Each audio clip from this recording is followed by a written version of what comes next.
Well, good morning and happy Sabbath to everyone once again. Baik, selamat pagi dan selamat Sabat bagi kita semua.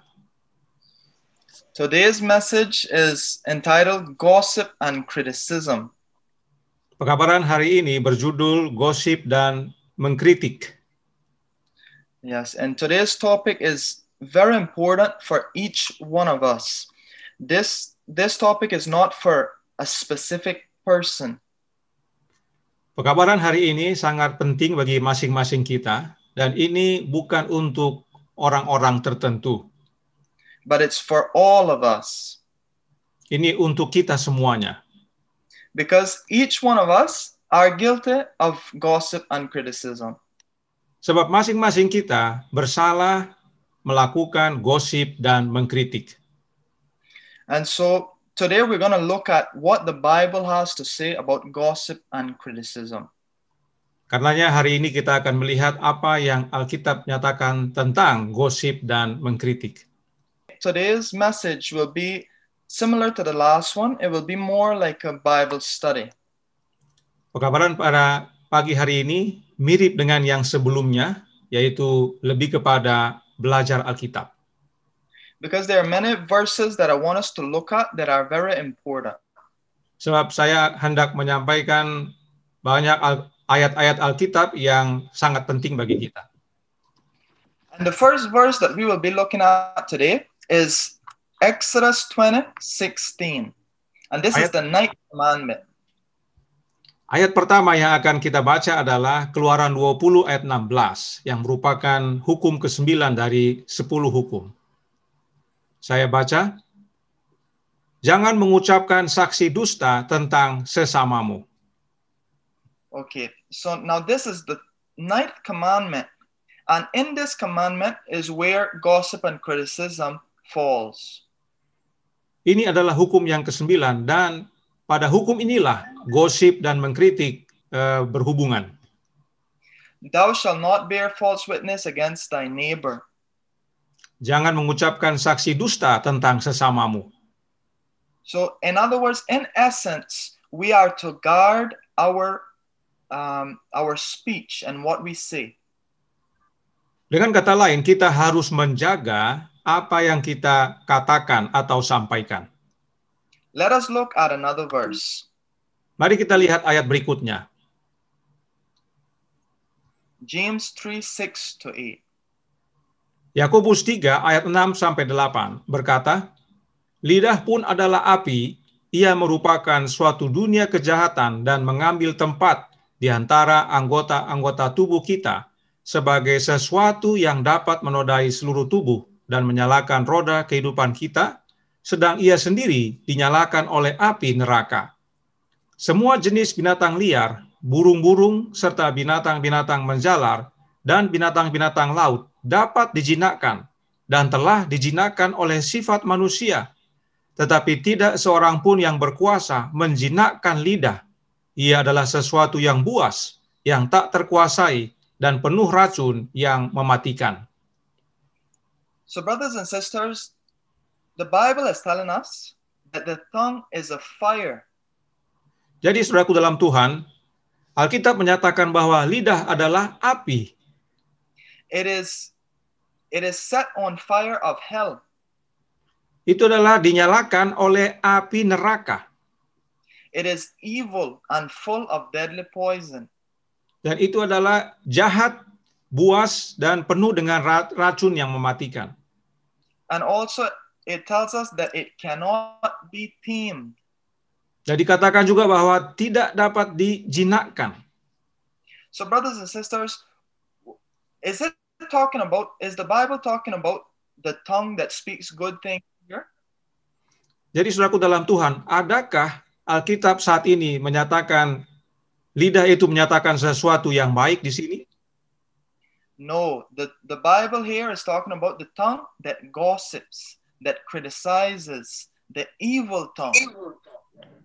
Jadi sama sekali tidak.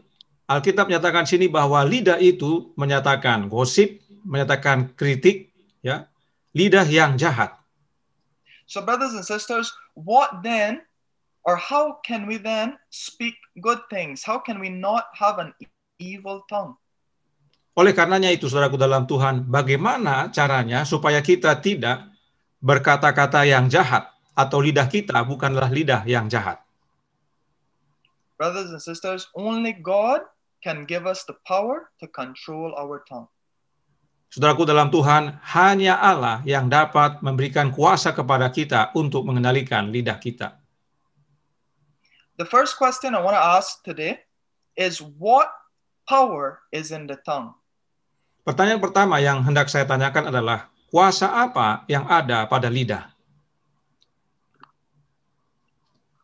And Proverbs 18:21 tells us, Amsal 18 ayat 21 menyatakan, hidup dan mati dikuasai lidah.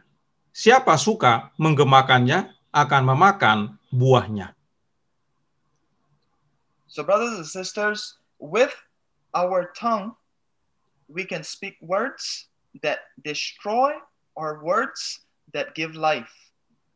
Jadi, saudaraku dalam Tuhan, bahwa dengan lidah kita dapat menghidupkan atau kita dapat juga menghancurkan. Not only to those that hear, but also to ourselves. Tidak hanya bagi yang mendengar, tetapi juga kepada diri kita. And also our destiny or our salvation, we can lose our salvation by the words that we speak. Bahkan, keselamatan kita dapat hilang oleh karena apa yang kita sampaikan. And this verse tells us that they that love it shall eat the fruit thereof. Ayat ini menyatakan bahwa siapa yang suka menggemakannya akan memakan buahnya.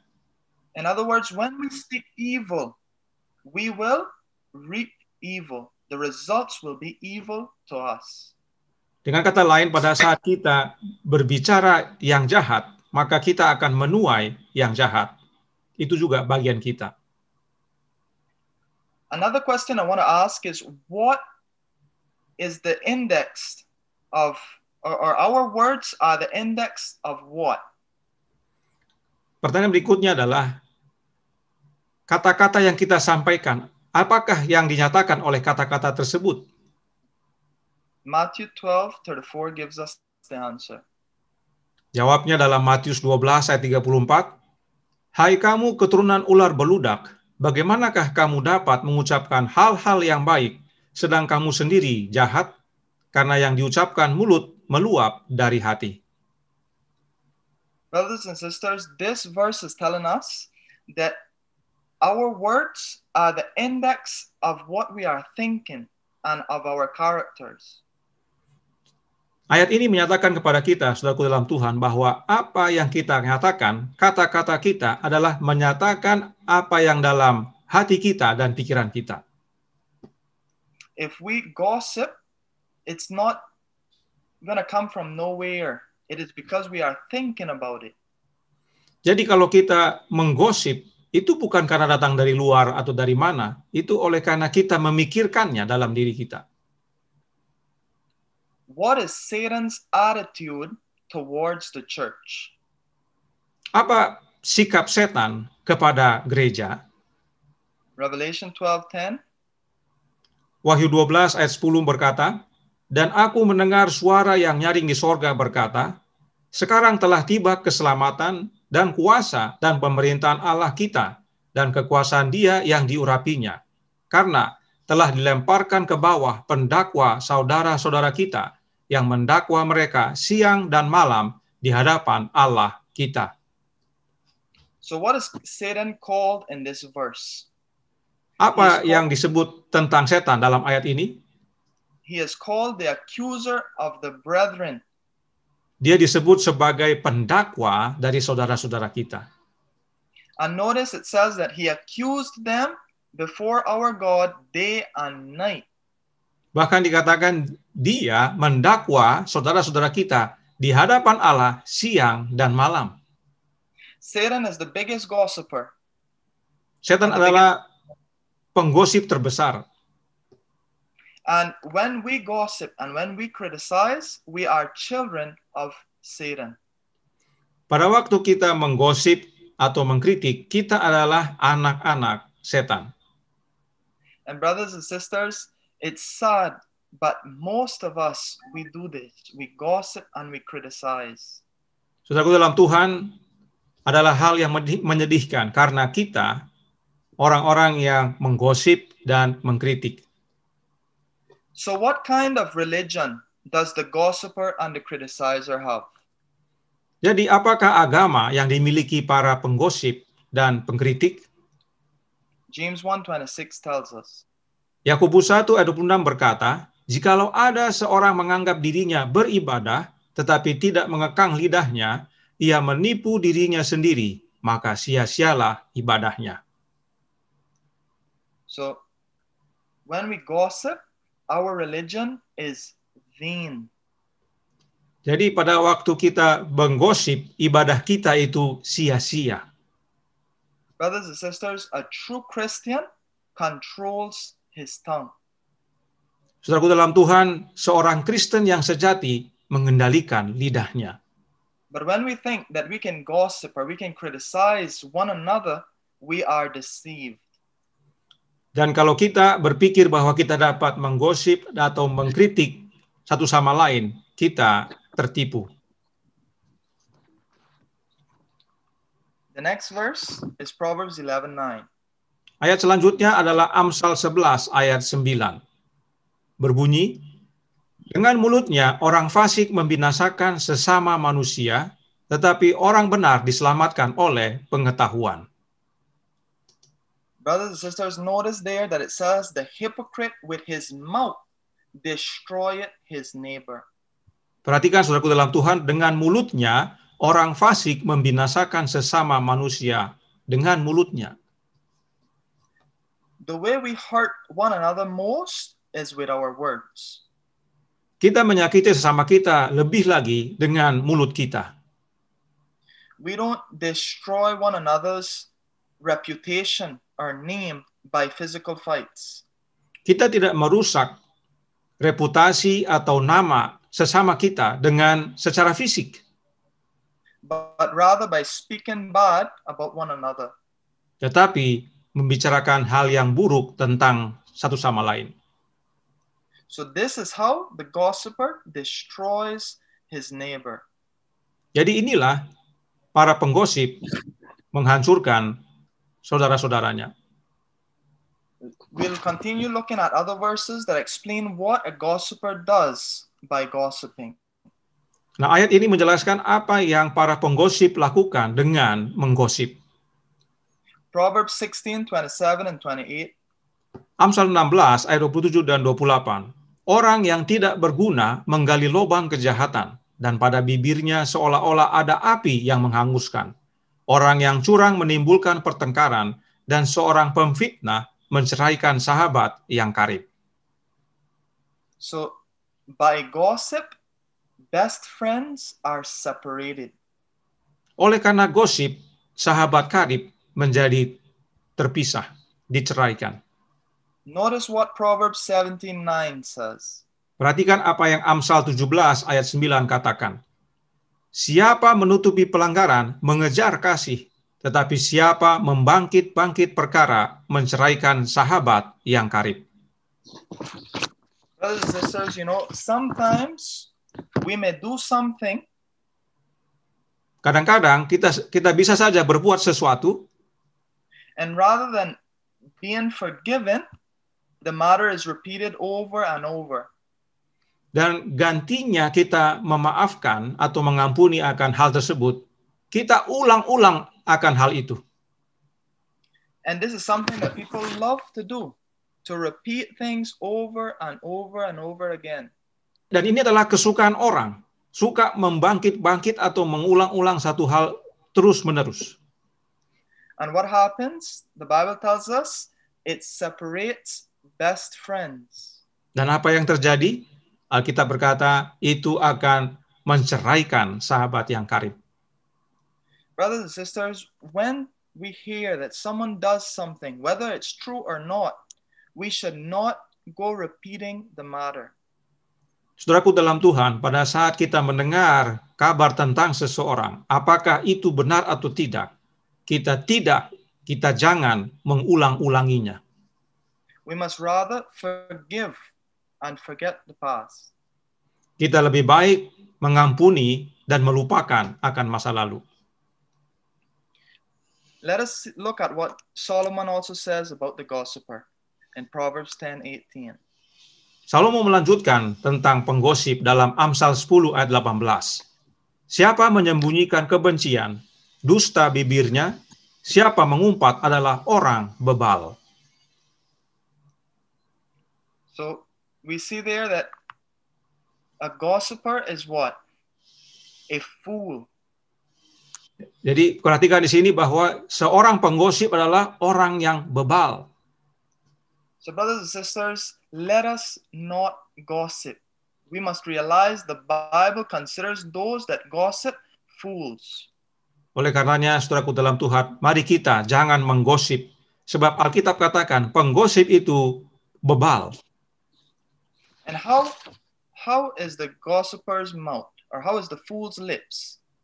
Nah, bagaimana mulut daripada penggosip ini atau bibir daripada orang bebal? Proverbs 18:6-8. Amsal 18 ayat 6 sampai 8 berkata, bibir orang bebal menimbulkan perbantahan dan mulutnya berseru meminta pukulan. Orang bebal dibinasakan oleh mulutnya, bibirnya adalah jerat bagi nyawanya. Perkataan pemfitnah seperti sedap-sedapan yang masuk ke dalam lubuk hati. Brothers and sisters, the fool will go to hell because of his mouth. Saudaraku dalam Tuhan, orang bebal masuk ke dalam neraka oleh karena mulutnya. His mouth is his own destruction. Mulutnya adalah kehancurannya. So what should be our attitude with one another? Oleh karena itu, bagaimanakah sikap kita seharusnya terhadap satu sama lain? Proverbs 27:5 and 6. Amsal 27 ayat 5 dan 6 berkata, lebih baik teguran yang nyata-nyata daripada kasih yang tersembunyi. Seorang kawan memukul dengan maksud baik, tetapi seorang lawan mencium secara berlimpah-limpah. Open rebuke is better than secret love. Brothers and sisters, a faithful friend it says they're faithful are the wounds of a friend. A faithful friend will tell you your wrongs. Jadi, saudaraku dalam Tuhan, lebih baik teguran yang nyata daripada kasih yang tersembunyi. Bahkan dikatakan, teman yang setia, seorang kawan yang maksud baik akan menyatakan tegurannya dengan maksud yang baik. Rather than speaking about each other behind each other's backs, we should go face to face and settle our problems. Daripada membicarakan seseorang di belakang, lebih bagus kita menghadapinya langsung muka dengan muka. The next verse, Proverbs 11:13. Ayat selanjutnya adalah Amsal 11 ayat 13 yang berkata, siapa mengumpat membuka rahasia, tetapi siapa yang setia menutupi perkara. Brothers and sisters, one of the things that has been lost in this day and age is being able to keep secrets. Saudaraku dalam Tuhan, sesuatu yang hilang di zaman sekarang ini adalah kemampuan untuk menjaga rahasia. Many people think that it's bad to keep secrets. Banyak yang berpikir bahwa hal yang tidak baik untuk menjaga rahasia. But brothers and sisters, this is not so. The Bible tells us that the faithful person conceals the matter or keeps the secret. Tapi tidak demikian yang Alkitab nyatakan, bahwa mereka yang setia itu menutupi perkara. When someone tells you something that they do not want you to repeat or tell to another, we must be able to keep it a secret. Jika seseorang menyampaikan kepada kita sesuatu yang tidak mau disampaikan kepada orang lain, hanya cukup kepada kita, maka kita harus menjaganya sebagai rahasia. The next question, should we keep company with a gossiper? Pertanyaan yang berikutnya adalah, apakah kita perlu berkawan dengan orang penggosip? We've seen so far that gossiping is wrong, and we must not gossip because those who gossip are foolish. But now, should we really keep company with them? Kita sudah lihat dari tadi bahwa gosip ini adalah salah. Si penggosip itu adalah orang bebal. Namun sekarang adalah, apakah kita perlu berkawan dengan mereka? Bergaul dengan mereka? Proverbs 20:19 tells us, Amsal 20 ayat 19 menyatakan, siapa mengumpat membuka rahasia, sebab itu janganlah engkau bergaul dengan orang yang bocor mulut. so he that goeth about as a talebearer revealeth secrets, therefore meddle not with him that flattereth with his lips. Brothers and sisters, we should not keep company with those that gossip. First of all, we must not gossip, and we must also avoid the company of those that gossip. Jadi, saudaraku dalam Tuhan, pertama-tama jangan kita menggosip, dan yang berikutnya adalah jangan kita bergaul dengan yang penggosip juga. Because those that gossip with you will do the same behind your back. Sebab mereka yang menggosip dengan kita akan melakukan hal yang sama di belakang kita. And what happens when there is no gossiper? Nah, apa yang terjadi jika tidak ada penggosip? Proverbs 26 verse 20 tells us, Amsal 26 ayat 20 menyatakan, bila kayu habis, padamlah api. Bila pemfitnah tak ada, redalah pertengkaran. So brothers and sisters, when there is no gossiper, strife ceaseth. Jadi, saudaraku dalam Tuhan, bila mana tidak ada gosip, maka redalah pertengkaran. When we stop criticizing and stop gossiping in church, then our church will be pure and there will not be any more divisions. Bila mana jemaat kita stop atau berhenti menggosip, berhenti mengkritik, maka jemaat itu menjadi jemaat yang murni. Christ wants us to look at the good in others and stop criticizing one another. Kristus mengharapkan kita untuk melihat hal yang baik pada sesama kita dan berhenti untuk menggosip atau mengkritik satu sama lain. Look at what kind of communication a Christian should have. Perhatikan komunikasi yang harus dimiliki oleh seorang Kristen. Ephesians 4:29 to 32. Efesus 4 ayat 29 sampai 32 menyatakan, janganlah ada perkataan kotor keluar dari mulutmu, tetapi pakailah perkataan yang baik untuk membangun di mana perlu, supaya mereka yang mendengarnya beroleh kasih karunia. Dan janganlah kamu mendukakan Roh Kudus Allah yang telah memeteraikan kamu menjelang hari penyelamatan. Segala kepahitan, kegeraman, kemarahan, pertikaian, dan fitnah hendaklah dibuang dari antara kamu, demikian pula segala kejahatan. Tetapi hendaklah kamu ramah seorang terhadap yang lain, penuh kasih mesra dan saling mengampuni, sebagaimana Allah di dalam Kristus telah mengampuni kamu. God wants us to speak good things, Allah menginginkan kita untuk berbicara hal yang baik, to be kind to one another, to be tender-hearted and forgiving one another. untuk baik kepada sesama, membangun satu sama lain. But how little do we do this in the church? Tapi sayangnya sangat minim kita lakukan hal ini dalam jemaat. Listen to what Ellen White says in Christ Object Lessons, page 45 and 46. Perhatikan apa yang Nyonya White nyatakan dalam Membina Kehidupan Abadi, halaman 28, paragraf 2. Setan mempunyai banyak penolong. Banyak orang yang mengaku umat Allah membantu si penggoda ini untuk mengambil benih-benih kebenaran dari hati orang lain. Banyak orang yang mendengar khotbah firman Allah menjadikannya pokok kritik di rumah. Mereka duduk menghakimkan khotbah seperti mereka menghakimkan kata-kata seorang penceramah atau seorang pembicara politik. Pekabaran yang harus dianggap sebagai firman Tuhan untuk mereka dibicarakan panjang lebar dengan komentar yang kasar dan meremehkan. Tabiat pendeta motif dan tindak tanduk serta tingkah laku sesama anggota jemaat diperbincangkan dengan bebasnya. Penghukuman yang kejam dijatuhkan, desas-desus atau ocehan diulangi, dan ini didengar oleh orang yang belum bertobat. Seringkah hal-hal ini diucapkan oleh orang tua di depan anak-anaknya sendiri, sehingga rasa hormat terhadap pembawa kabar Allah serta penghormatan terhadap pekabarannya dirusakkan, dan banyak orang diajar untuk menganggap remeh firman Allah itu sendiri. Paragraf selanjutnya, paragraf ketiga dari buku yang sama. Dengan demikian, di rumah orang-orang yang mengaku Nasrani, banyak orang muda dididik supaya tidak menjadi setia. Dan orang tua bertanya-tanya mengapa anak-anaknya mempunyai sedikit perhatian terhadap firman Allah dan mudah meragukan kebenaran kitab suci. Mereka heran mengapa begitu sulit untuk menjangkau mereka dengan pengaruh-pengaruh moral dan keagamaan. Mereka tidak melihat bahwa teladan mereka sendiri telah mengeraskan hati anak-anak mereka.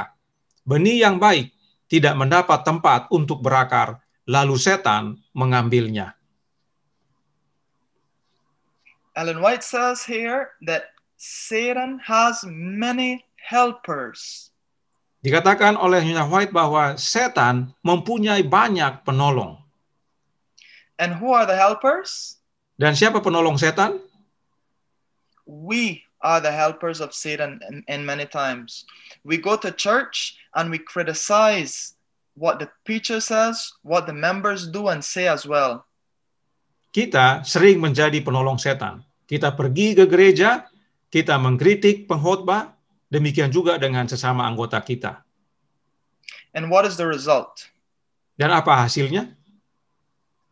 Our children don't want anything to do with religion. And why is that? Anak-anak kita akhirnya tidak peduli dengan agama. Dan kenapa hal itu terjadi? Because they have learned only what is bad in church. Sebab mereka belajar hal-hal yang buruk dari gereja. They have learned to be negative. Mereka belajar atau diajar menjadi negatif. How different it would be if we would look at only what is good in each other. Bagaimana begitu bedanya nantinya kalau kita melihat sesama pada sisi positif. We would be positive and our children would grow up to be positive, to look at the good in others. Dengan begitu kita akan menjadi positif dan anak-anak kita akan melihat sisi yang baik dari sesama kita. Let us make this our aim, brothers and sisters, to be positive Christians, to see the good and all that is around us. Kiranya ini menjadi target kita sebagai umat Kristen untuk menjadi positif dan melihat hal-hal yang baik dalam sesama kita dan sekeliling kita. And never judge or criticize or gossip or talk evil about one another. Dan jangan menghakimi, menggosip, atau mengkritik, atau mengatakan hal-hal yang buruk tentang sesama. The next question, shall we be judged according to our words? Pertanyaan berikutnya adalah, akankah kita dihakimi menurut atau berdasarkan apa yang kita katakan? Matthew 12:36 and 37 tells us. Matius 12 ayat 36 dan 37 berkata, "Tetapi aku berkata kepadamu, setiap kata sia-sia yang diucapkan orang harus dipertanggungjawabkannya pada hari penghakiman. Karena menurut ucapanmu engkau akan dibenarkan, dan menurut ucapanmu pula engkau akan dihukum." We will be judged by every word that we speak. Kita akan dihakimi berdasarkan setiap kata yang kita sampaikan. Some of us will not go to heaven because of little words that we said. Beberapa dari kita akan tidak masuk surga oleh karena kata-kata yang kita sampaikan. Look at what Psalms 139. Mari kita lihat Mazmur 139 ayat 4. Sebab sebelum lidahku mengeluarkan perkataan, sesungguhnya semuanya telah kau ketahui, ya Tuhan. God knows every word that we speak, and He is constantly watching us. Allah mengetahui setiap perkataan yang akan kita sampaikan dan Dia mengawasi kita. Let us therefore watch our words, brothers and sisters. Karenanya biarlah kita menjaga perkataan-perkataan kita, saudaraku dalam Tuhan. Let us see what is James' command to the church. James 4:11 tells us. Perhatikan nasihat Yakobus kepada kita. Yakobus 4 ayat 11 menyatakan, "Saudara-saudaraku, janganlah kamu saling memfitnah. Barang siapa memfitnah saudaranya atau menghakiminya, ia mencela hukum dan menghakiminya. Dan jika engkau menghakimi hukum, maka engkau bukanlah penurut hukum, tetapi hakimnya." So we are not to speak evil one of another, and we are not to judge one another. If we do this, we are not keeping the law. Jadi saudaraku dalam Tuhan, kita tidak boleh berbicara yang buruk tentang seseorang, kita tidak boleh berbicara atau menghakimi akan saudara kita, sebab dengan berbicara begitu kita tidak mematuhi hukum. Let us now look at what Jesus' command is to the church. Perhatikan apa yang Yesus nyatakan kepada jemaat. Matthew 7:5. Dalam Matius 7 ayat 1 sampai 5. Jangan kamu menghakimi supaya kamu tidak dihakimi, karena dengan penghakiman yang kamu pakai untuk menghakimi, kamu akan dihakimi, dan ukuran yang kamu pakai untuk mengukur akan diukurkan kepadamu. Mengapakah engkau melihat selumbar di mata saudaramu, sedangkan balok di dalam matamu tidak engkau ketahui? Bagaimanakah engkau dapat berkata kepada saudaramu, biarlah aku mengeluarkan selumbar itu dari matamu, padahal ada balok di dalam matamu? Hai orang munafik, keluarkanlah dahulu balok dari matamu, maka engkau akan melihat dengan jelas untuk mengeluarkan selumbar itu dari mata saudaramu. If we cannot forgive one another, but only judge, God will do the same to us. He will not forgive us, but He will rather judge us. Saudaraku dalam Tuhan, jika kita tidak dapat mengampuni sesama kita dan hanya bisa menghakimi mereka, maka Allah juga akan melakukan hal yang sama kepada kita. Gantinya mengampuni kita, kita dihakimi oleh Allah. We have too many things to correct in our own character than to spend time judging and criticizing others. Kita perlu banyak waktu untuk memperbaiki kehidupan kita daripada menghakimi sesama. Just as we can sit down and criticize others, they can do the same of us. Sebagaimana kita menghabiskan waktu mengkritik orang, demikian juga orang dapat melakukan yang sama terhadap kita. We all have to change many things, and that's why we need Jesus' help. We need to correct ourselves rather than criticizing one another. Kita perlu banyak mengubahkan dalam hidup kita ini. Kita perlu banyak berubah, dan kita perlu bantuan Kristus untuk mengubahkan kita daripada kita menghabiskan waktu mengkritik sesama kita. Let us look at what God has to say to His people.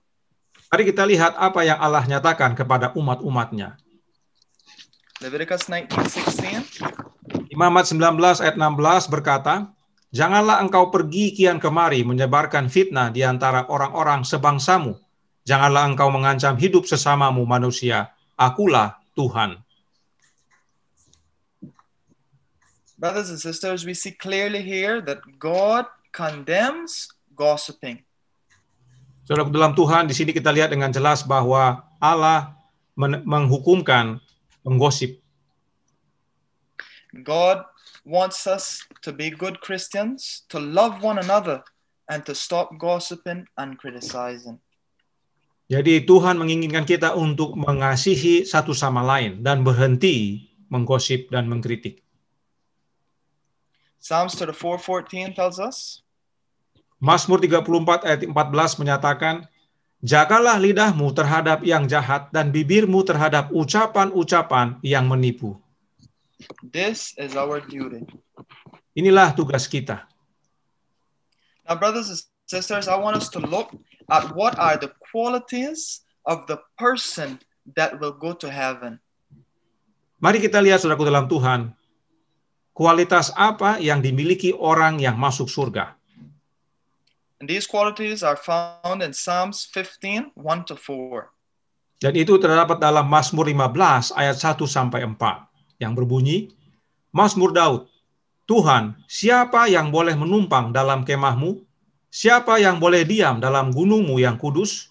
Yaitu dia yang berlaku tidak bercela, yang melakukan apa yang adil dan yang mengatakan kebenaran dengan segenap hatinya, yang tidak menyebarkan fitnah dengan lidahnya, yang tidak berbuat jahat terhadap temannya, dan yang tidak menimpakan cela kepada tetangganya, yang memandang hina orang-orang yang tersingkir, tetapi memuliakan orang yang takut akan Tuhan, yang berpegang pada sumpah walaupun rugi. I'll just repeat those different things that the Christian should have. First, we should walk uprightly, and second, work righteousness. Mari kita lihat kembali.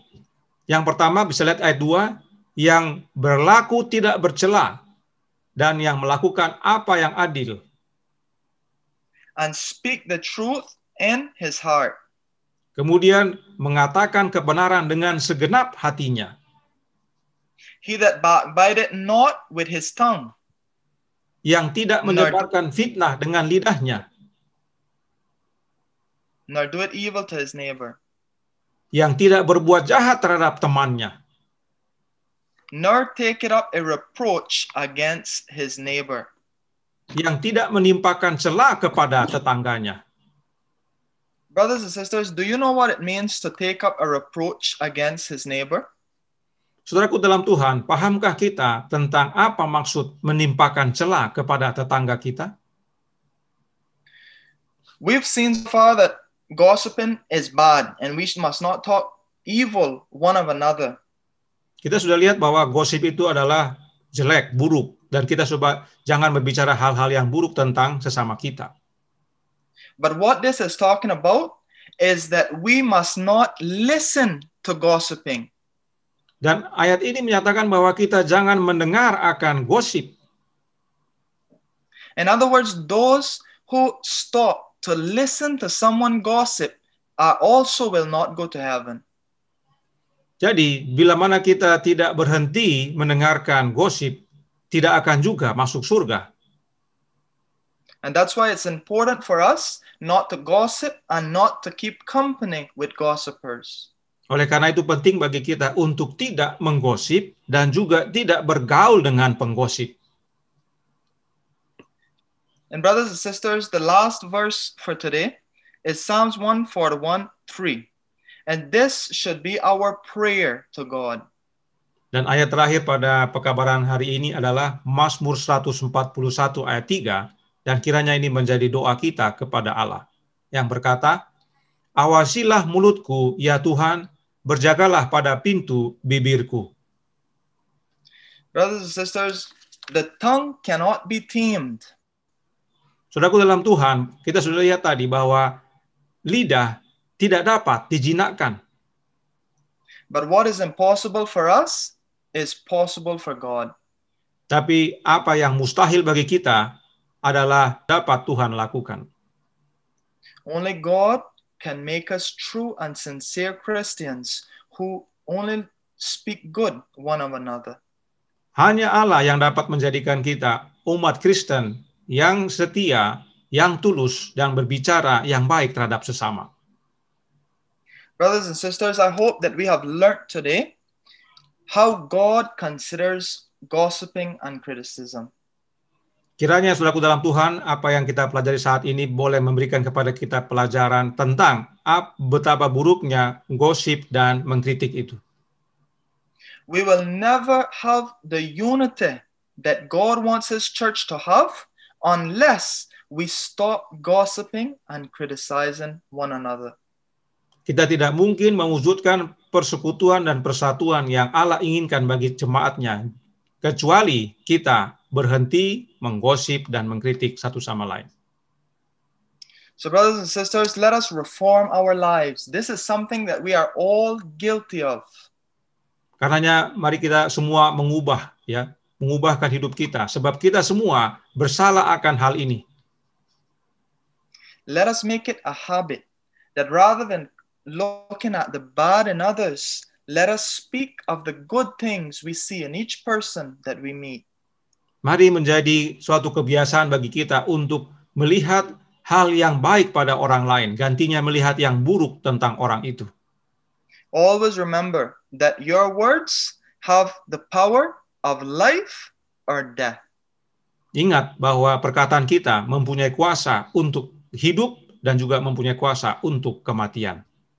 And we will be judged according to the words that we speak. Dan kita akan dihakimi berdasarkan kata-kata yang kita sampaikan.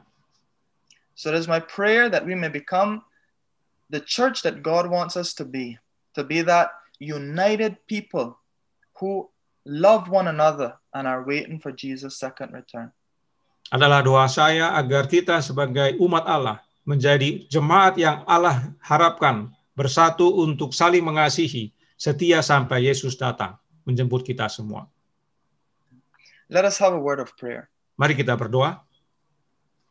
Our loving and gracious Father, we thank you because you have shown us that you do not accept gossiping. Bapa kami yang di sorga yang begitu mengasihi kami, Engkau telah menyatakan kepada kami bahwa Engkau tidak mau kami mengkritik atau menggosip. And as Christians, we must learn to love and speak well one of another. Dan sebagaimana orang Kristen, kami harus berbicara yang baik terhadap satu sama lain. Yet, Lord, by our power alone, we cannot control our tongues. Namun Tuhan, dengan kekuatan diri kami sendiri, kami tidak dapat mengendalikan lidah kami. And therefore we come before you asking that you may transform us. Oleh karenanya kami datang kepadamu untuk kiranya Engkau mengubahkan kami. Give us pure thoughts and a good character. Berikan kepada kami pikiran yang jernih dan karakter yang baik. So that our words may be pure and holy words. Sehingga kata-kata kami menjadi kata-kata yang kudus dan murni. Words that uplift one another. Kata-kata yang mengangkat satu sama lain. Forgive us, Lord, for falling short on this point. Ampuni kami ya Bapa oleh karena kekurangan ini. And help us to be better Christians from this day forward. Dan kiranya Engkau tolong kami menjadi umat Kristen sejak hari ini, Kristen yang baik. Bless your church, Lord, and continue to be with your children all over the world. Berkati umat-umat-Mu ya Tuhan dan anak-anak-Mu seluruh dunia ini. This is our prayer in Jesus' name. Amen. Inilah doa kami, dalam nama Yesus kami berdoa. Amin.